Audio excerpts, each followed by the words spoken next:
Welcome back to Talking Comics and Heroes and Villains. I'm Eric, and this is Arnie? The Barbarian. And today we read Conan the Barbarian. It's the first issue of the Queen of the Black Coast storyline. And Brian Wood wrote it, and Becky Cloonan drew it. There's boobies in this book. Oh my god, there's so many boobies and booby barians in this book. It's amazing. You didn't like it. I didn't say that. I'm calling you out right now. I didn't say that. You're like, there's nah. boobies in this book. What's not to like? I mean, that's true. And swords. And Conan has a wet dream in the ocean? And there's pirates. Yeah. It's amazing. Brian Wood did DMZ, which is a very progressive book about looking at the United States as if it were in the Middle East, kind of. It's like a demilitarized zone. It's portrayed as It if... was awesome. Yeah, yeah. And now he's doing like this sword and sorcery kind of barbarian book. That's really interesting to me. He adds an emo flair to it.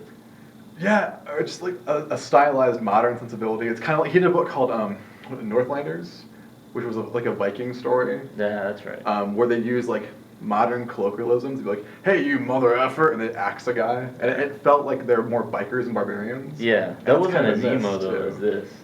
This was Why a little this? more. I just felt it was a little more sentimental. Yeah. Yeah, like it had a little more. Oh, woe is me, Conan. Conan? Because he's still a young Conan, and he's trying to like find He's not himself the in a king way. yet. Yeah. Yeah. So, I like that he's an honorable dude though, because Conan, he looks like just a savage, but he's not, and that's the whole point of Conan. Is I that don't know. society. He chopped the judge's head off.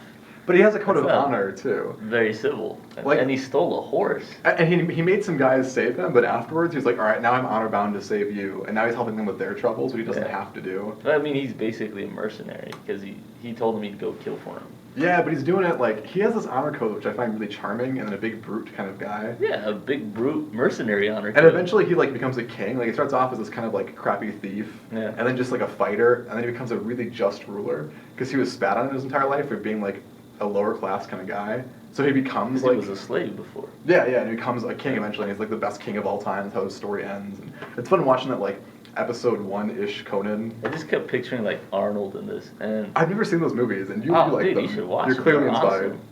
Yeah. But yeah, it was he talked too much to be Arnold Conan? in this book. In this book, he was Oh, very did you- chatty. Yeah. Have you read the novels though? I read one of them a long time ago. I loved him as a kid. He hates society, which like every young like punk emo kid does.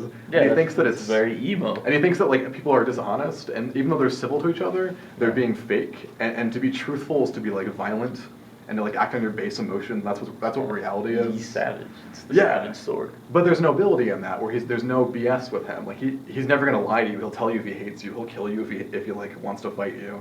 But if he likes you, then he's your best friend, and you want him on your side forever. And kids, that's how you should solve the world's problems. It's an interesting viewpoint. The author was an insane guy too.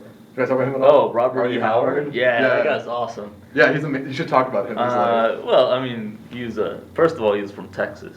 it's a very Texan viewpoint, Conan Yeah, has. that's how badass he was. But yeah, he constantly was engaging in bar fights and training to fight all the time, even though he was a writer. I mean, he wasn't... Which is uncommon for like a writer who's like tiny guys. He wasn't like a boxer or anything, but, professionally, but he was always...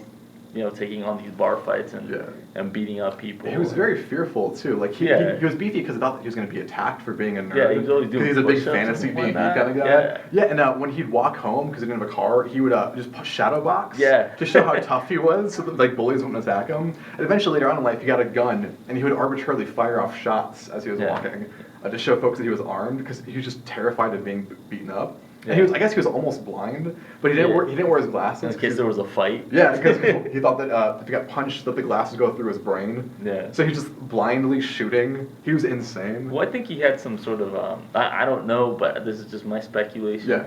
I think he may have had some sort of mental illness. Well, yeah. He was very, almost delusional in a way. Yeah, for sure. And I think that's why he wrote so well. Well, he thought Conan was real, and then he spoke to him. No, really? Yeah, he thought that he could hear of the past, and Conan would come and dictate stories to him. Because he's like, I'm just a thug. I'm not a writer. How could I write stories like this? Like it must be some other force. Yeah.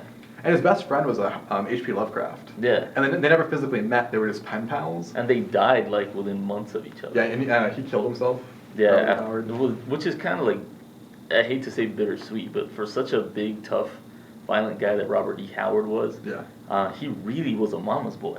he really loved his mom. Yeah, Lovecraft too. They were both guys who wouldn't leave the house. Yeah. They were afraid of everything because their mothers just like isolated them and made them sheltered. Yeah. So then Lovecraft wrote stuff about like these giant alien gods who were the outside and how like you weren't safe if you went outside your house and how violent the world is and how like everyone is a murderer in his stories. Everyone, Yeah, even his like protagonist is like a thug. Yeah.